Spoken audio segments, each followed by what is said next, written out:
शंकर भगवान की परम पूज्य आचार्य श्री विद्याभूषण धनवती सागर जी महाराज की द्वादशांग जयवाणी माता की।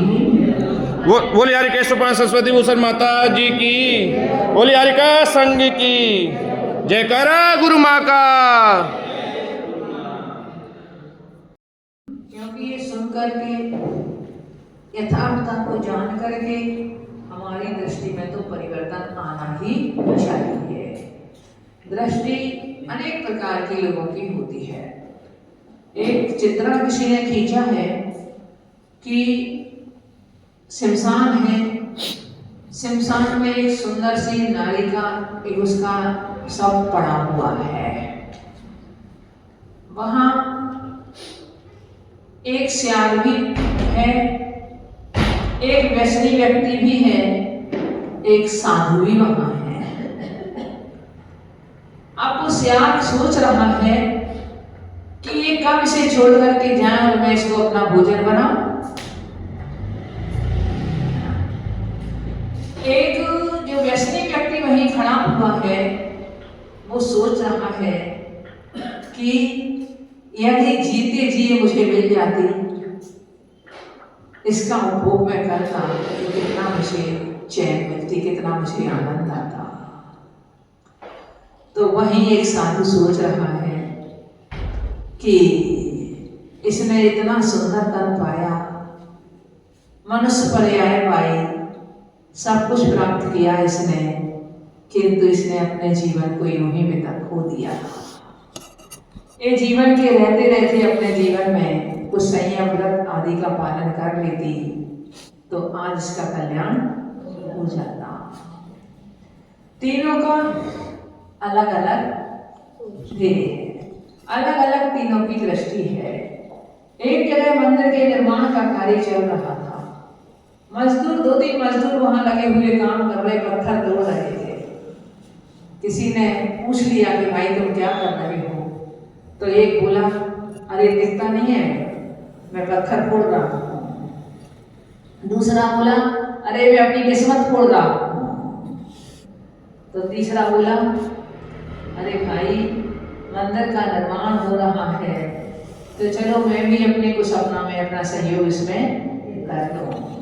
मैं भी कम से कम, और जगह तो बहुत काम करता हूँ, किंतु अब मंदिर के निर्माण में मेरा अच्छा समय है कि मुझे मंदिर के निर्माण करने में अपना सहयोग देने का लाभ मिला।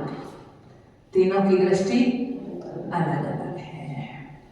तो ऐसे सबकी दृष्टि अलग अलग होती है, परंतु यहाँ और सब दृष्टियों से हट करके, शुभ और अशुभ भावों से भी हट करके हमें अपनी दृष्टि कौन सी बनाना है? अध्यात्म दृष्टि। जो दृष्टि हमारे अंतरंग के राग द्वेष को मेटने में समर्थ हो, ऐसी दृष्टि हमें बनाना है।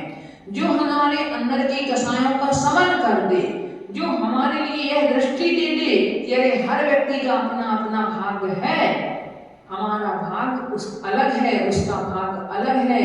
आप देखो महापुरुष भी अपने आप में एक ही थे, उनके सिवा दूसरा उन जैसा नहीं बन पाया।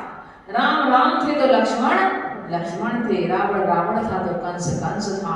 सब अपने आप में अलग अलग थे। भगवान महावीर महावीर थे तो आदिनाथ आदिनाथ थे।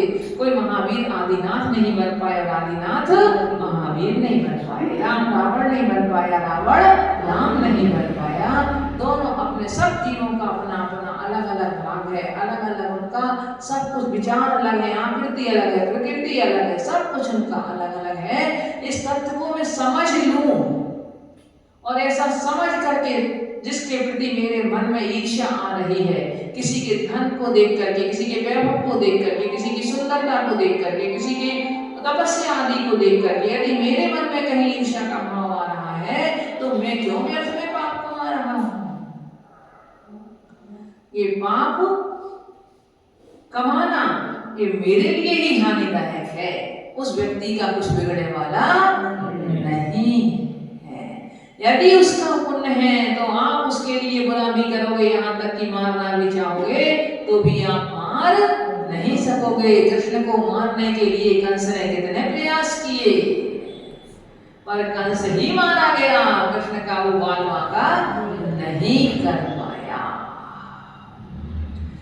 ऐसी हमें अपनी दृष्टि कम से कम इतनी तो बने कि दूसरों के प्रति हमारे मन में ईर्ष्या ना हो, हमें मायाचारी हमारी छूटे, जो मन में कुछ वचन में कुछ हमारी जो बगुला जैसी प्रवृत्ति होती है ऐसी प्रवृत्ति हमारी ना रहे, अंतरंग के अहंकार की बेड़ियां हमारी टूटे, जो ऐसा तीव्र अहंकार जिसके आगे हम किसी दूसरे को कुछ समझते ही नहीं है, ना बड़ों के प्रति विनय का भाव हमारे में आता है, ना छोटों के प्रति हमारे में अनुराग का भाव आता है। ये इतना कम से कम इतना अभिमान, इतनी कसा, इतना गर्व तो हमारे लिए ना।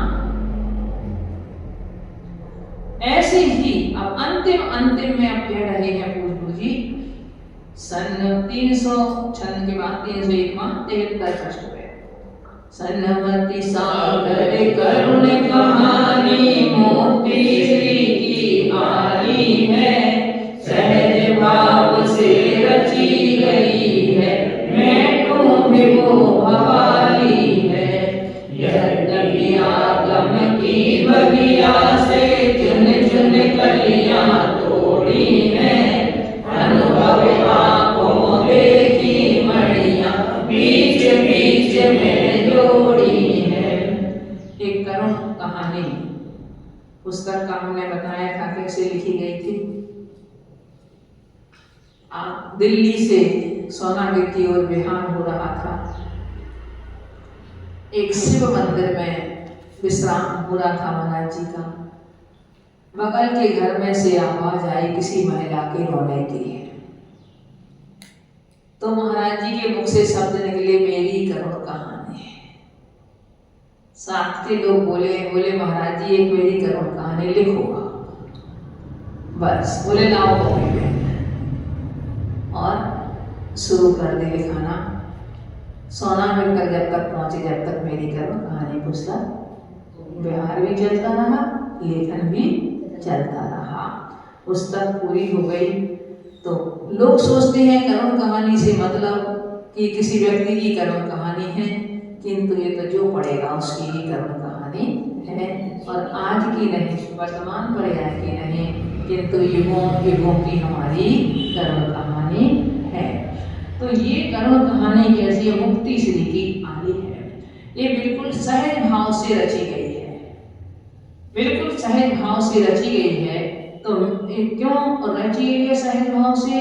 तो मेरी जो भवों की पंक्ति है, जो निरंतर मेरी जो भवों की पंक्ति बनी हुई है संसार में, वो ये मेरी भवाली छूट जाए, वो मेरी ये संसार की जो परंपरा है, वह संसार की परंपरा मेरी छूट जाए।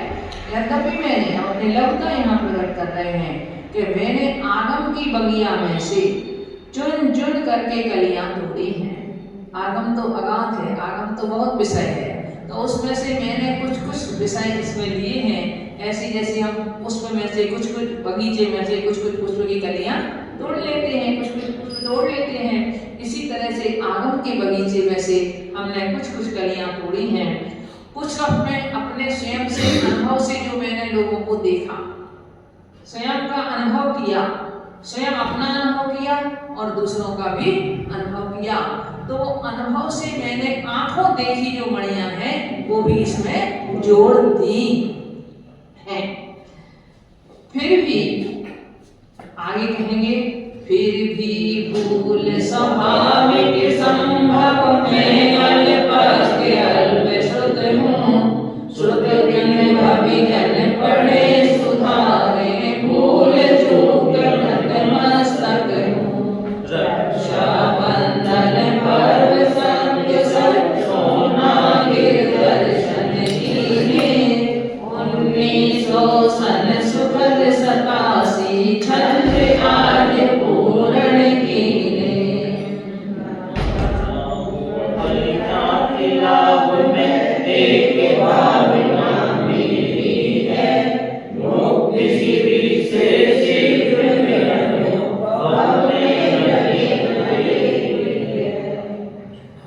फिर भी मैंने अपनी दृष्टि से तो आगम के अनुसार और वर्तमान का अनुभव करके इसको लिखा है, किंतु फिर भी जो विद्वान लोग हैं जिन्हें शुद्ध में पारंगत हैं जो, ऐसे विद्वान लोग इसको सुधार करके पढ़ें। अगर मेरी तरफ से फिर भी यदि कोई चूक हुई हो तो मैं उस भूल चूक के लिए नतमस्तक हूँ, अर्थात उस मेरी जो गलती छूटे मैं उस गलती को छुड़ाऊं। और मैं आप लोगों के प्रति यदि मान लो मेरी गलती आपको समझ में आती है तो मैं उस गलती को अपनी को स्वीकार करता हूँ। नतमस्तक होने से मतलब स्वीकार करता हूँ। मैंने रक्षाबंधन पर्व पर संघ सहित सोनामिल जी के दर्शन किए। 1987 की बात है और आज इस छंद को मैंने पूर्ण कर दिया। अब इसको लिखने में मेरी भावना मात्र कोई किसी प्रकार की ख्याति लाभ की नहीं है, बस एक भावना मेरे मन में है कि मेरा मुक्ति श्री से शीघ्र मिलन हो। अब इस संसार में मुझे देर ना लगे। एक ज्ञानी का, एक साधु, एक आचार्य, सभी ने अंत में यही भावना खाई है। चाहे वो बड़े बड़े ग्रंथ लिखे हों, चाहे छोटी सी कोई भी पद लिखा हो, छोटी स्तुति सी लिखी हो, पर सब में लेकर के ज्ञानियों ने तो यही भावना खाई है कि मुझे क्या मिले इसका फल। मैं संसार में ख्याति लाभ नहीं चाहता, क्योंकि ख्याति लाभ हमारे चाहने से नहीं मिलता। सही बात है। अन्यथा कौन चाहता है कि मेरी बुराई हो? कौन चाहता संसार में? कोई नहीं चाहता। फिर भी बुराइयां होती हैं, पर कोई चाहता है क्या? तो ये व्यक्ति के कर्म के अनुसार यश कर्म और अयश कर्म दो होते हैं। जब तक यश कर्म का उदय रहता है और उस यश कर्म के साथ साथ और भी पुण्य प्रकृतियां उस जीव की काम करती हैं, तब तक व्यक्ति बुरे काम भी करता रहे तो भी उसके लिए कोई बुरा कहने वाला नहीं है। उसके सारे के सारे दोष भी आच्छादित होते रहेंगे, दोष भी उसके ढकते रहेंगे। किंतु जब जिस समय फिर उसका अशुभ कर्म का उदय आएगा तो वो छोटी सी गलती भी उसके अपयश करा देगी।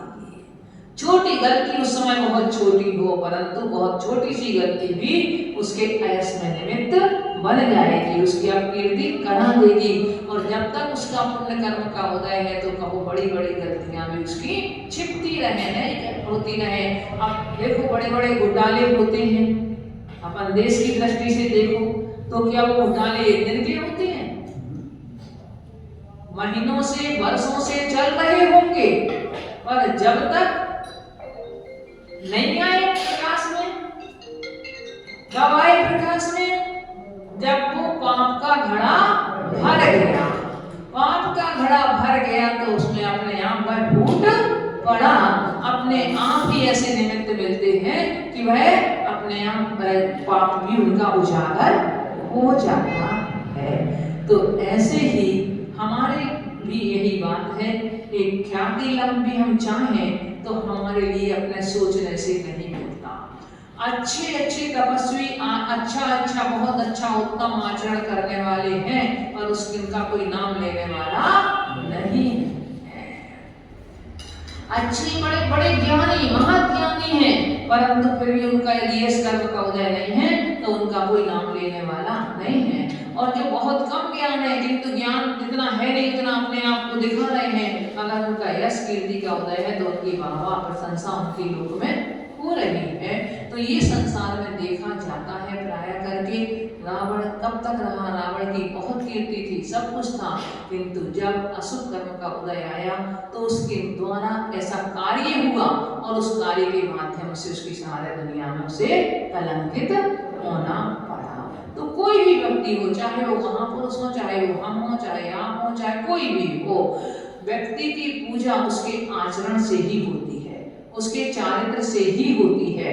अगर उसका चारित्र सही है तो वह अपने आप उसका यश भी फैलेगा और वो भी फैलेगा उसके साथ साथ। हाँ, कभी कभी में विपरीत स्थितियां भी दिखाई देती हैं कि उसका चारित्र बहुत अच्छा है, किंतु उसके बावजूद भी यदि कोई पूर्व कर्म का ऐसा तीव्र कर्म उदय में आ रहा है तो उसके होते हुए भी उसकी अपयश हो जाता है। तो हमारे लिए क्या है कि यहाँ कोई भी काम करके हमारे लिए उसमें यश और ख्याति की भावना नहीं हो, किंतु हम तो एक सहज भाव से उस कार्य को करते हुए चले जाएं। जैसे कहते हैं बीज फेंकते चले जाओ, कोई ना कोई तो कभी ना कभी तो इसका फल मिलेगा, कभी ना कभी तो वृक्ष के रूप में उत्पन्न होगा। एक बार के 80 साल के बाबा जी आम का पेड़ पौधा लगा, किसी ने पूछा बाबा जी क्यों लगा रहे?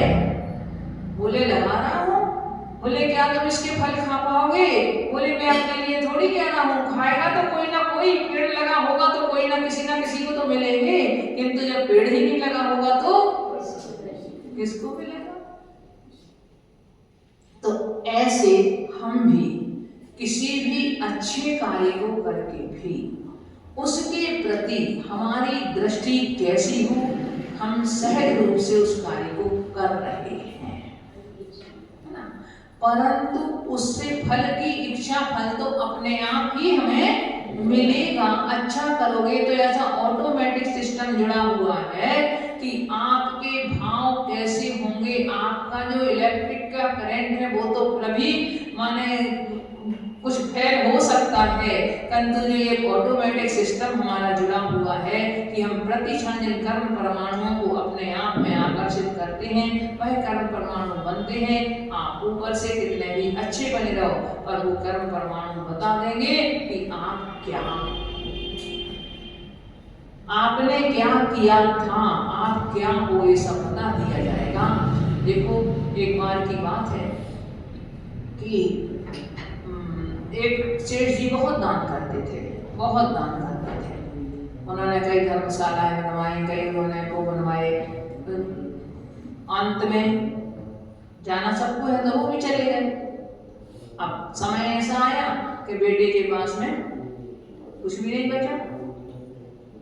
चक्रवर्ती का पुण्य भी चक्रवर्ती के साथ चला जाता है, उसके बेटे को उसका कुछ नहीं मिलता। उसके बेटे का जितना पुण्य होगा उतना उसके लिए मिलेगा। अब बेचारा बेटा बड़ा परेशान। तो कहते हैं कि एक राजा था पास के उसी नगर का, तो वह राजा पुण्य को गिरवी रखता था। किसने कितना पुण्य किया है, कितना अच्छा किया है, उस पुण्य के गिरवी रखता था।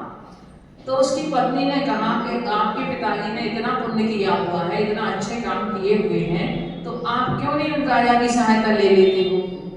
अब तो हमारे घर में खाने के भी हमारे लिए वो पड़ गए हैं, तो आप क्यों नहीं राजा के पास चले जाते हो? बेचारा सुनता रहा 2-4 दिन, किंतु जब उसने रोज रोज कहना प्रारंभ किया और वास्तव में देखा कि अब घर में 2 टाइम का भोजन भी नहीं कर पा रहा है, तब उसने सोचा चलो। गया, रास्ते में रुका, एक धर्मशाला होगी कोई रसिया, उसमें रुका तो उसमें कोई मुनिराज ठहरे हुए थे। उसकी पत्नी ने थोड़े से दाल चावल उसके लिए रख दिए एक कपड़े में बांध के कि अगर रास्ते में कहीं आपके लिए भूख लगी, कहीं सालन मिल जाए तो बना के खा लेना, अपना पेट भर गया। तो मुनिराज को देखा तो वह मुनि गुरु के चरणों में नतमस्तक होकर के उनके पास ही बैठ गया। महाराज का नाम जब समय हुआ आहार का, तो वहीं हाथों महाराज के साथ में आहार के लिए चल गया। उसके पहले वो देखता है कि जो महाराज का आहार वहीं पास में लग रहा होगा, तो उसने सोचा इनका आहार लग रहा है तो ये लोग अपना वो कर रहे हैं, तो बोले चलो मेरा भी थोड़ा सा दाल चावल ले लो, आप इसके लिए भी आहार में लगा देना, आप इसकी भी थोड़ी सी पका लेना इनके लिए भी। तो उसने थोड़े से दाल चावल अपने उसमें चौके में दे दिए। और जब मुनिराज का आहार हुआ, खड़ा देखता रहा और वह अपने भाव बहुत उसके उस समय बहुत पवित्र भावों से आहार देखता रहा। लोगों ने सोचा ये भी श्रावक है। पहले लोगों का ऐसा था कि अपने घर में जब चौका लगाते थे तो कोई भी श्रावक जब आता था बाहर, मंदिर में लोग सुबह देख करके जाते थे कि हमारे मंदिर में कहीं कोई नया बाहर का व्यक्ति तो नहीं आया। यदि आया होता तो उसके लिए अपना घर ले जाते और उसके लिए बिना भोजन कराए वहां से जाने नहीं देते थे। ये पहलों के लोगों में अतिथि सम्मान की एक भावना थी। तो उसने भी लेकुर को भोजन करा दिया। अब वो अपना चलना प्रारंभ किया। फिर राजा के पास पहुंचा। राजा बोला अपना अपना लिख के दे दो, तुम्हारे पिताजी ने क्या क्या पुण्य किया हुआ है। उसने एक कागज पर लिख के दे दिया कि हमारे पिताजी ने ये धर्मशाला बनवाई, ये मंदिर बनवाया, ये किया इतने। उन्होंने अपना लिख करके दे दिया। तो उसके पास एक तराजू था राजा के यहाँ। उसने तराजू के पल्ले पे रखा। यदि वो होता तो वो तराजू का पल्ला ऊपर उठ जाता था, किंतु वह तराजू का पल्ला ज्यों का त्यों रहा, उसमें कहीं कोई अंतर नहीं रहा। राजा बोला मैं क्या करूं, अब आपका तो ये पल्ला राज्य मात्र भी ऊपर नहीं उठ रहा। अब यदि तुमने कुछ किया हो तो तुम अपना भी लिख के दे दो। वो कहता है भाई मैंने तो राजन कुछ भी नहीं किया, मैं तो जरा से मुट्ठी भर दाल चावल मेरे अकेले मैंने अभी आहार दान में दिए हैं, और इससे क्या होता है, उससे तो ज्यादा मैं भोजन भी कराया सी में, तो मुझे उसका तो क्या पुण्य लगेगा। राजा बोला कोई बात नहीं, आप एक बार लिख के तो दो।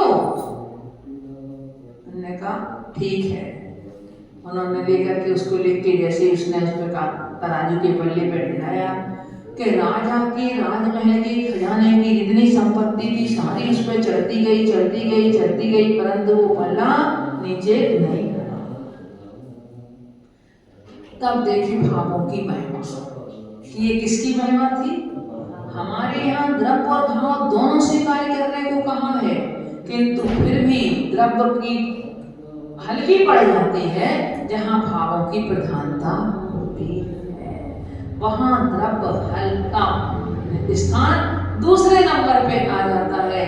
भावों से रहे द्रव्य कुछ भी करने में समर्थ नहीं है। समझो एक थोड़ा 0 से 1 पॉइंट बढ़ जाए तो बढ़ जाए, और भावों से सहित जो द्रव्य है वह दोनों का योग मिलने पर हमारे कर्मों की अनादि की संतति भी उससे नष्ट हो सकती है।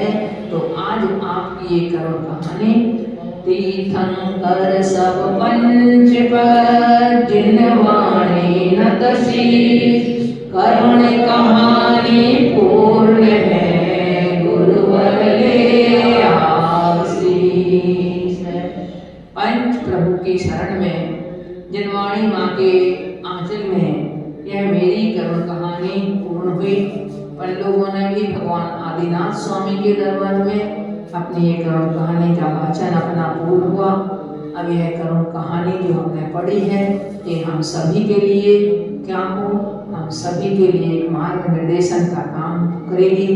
हम समय समय पर पुस्तक आपके बीच में है, आप समय समय पर इसमें से कुछ पॉइंट यदि कुछ पढ़ते रहेंगे तो आपके लिए भी अपने आप में पुरानी स्मृतियां भी आपको जब आपने पढ़ा है सुना है तो वो भी आपके लिए स्मरण में रहेंगी, और कुछ पॉइंट आपके लिए याद रह करके हमारे जीवन में मार्ग निर्देशन के लिए काम करेंगे। गुरु हमेशा नहीं होते हैं, पर जिनवाणी हमारे सामने हमेशा उपस्थित है।